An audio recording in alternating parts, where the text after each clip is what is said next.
ভোরের শহরটা তখনও পুরো জেগে ওঠেনি। রাস্তার পাশে একটা ছোট কুকুর চুপচাপ বসেছিল। তার গায়ের লোম হালকা বাদামি, চোখ দুটো বড় আর ক্লান্ত। চারপাশ দিয়ে মানুষ হেঁটে যাচ্ছে, গাড়ি ছুটে যাচ্ছে, কেউ তাকে দেখছে না। হঠাৎ একজন মানুষ থেমে রেগে উঠল, এই রাস্তার ধারে সরে যাও। কুকুরটা চমকে উঠল, ভয়ে ধীরে ধীরে সরে গেল। তার লেজটা নেমে গেল, চোখে জমে উঠল কষ্ট। ঠিক তখনই বৃষ্টি নামল। একে একে সবাই ছাতা খুলে চলে গেল। রাস্তায় পড়ে রইল শুধু কুকুরটা, ভেজা, ঠান্ডায় কাঁপতে থাকা একা একটা প্রাণ। স্ট্রিট লাইটের আলো বৃষ্টির পানিতে কাঁপছিল, আর কুকুরটা নীরবে সহ্য করছিল তার কষ্ট। বৃষ্টির মাঝেই একটা ছোট ছেলে থেমে দাঁড়ালো।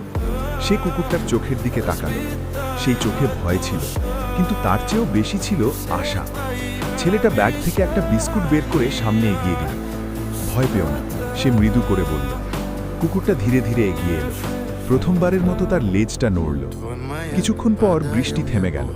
আকাশ পরিষ্কার হলো, রোদ উঠল। কুকুরটা রাস্তায় বসে রইল, কিন্তু এবার আর একা নয়। সবাই যখন তাকে বলেছিল সরে যাও, একজন মানুষই যথেষ্ট ছিল থামিয়ে দেওয়ার জন্য।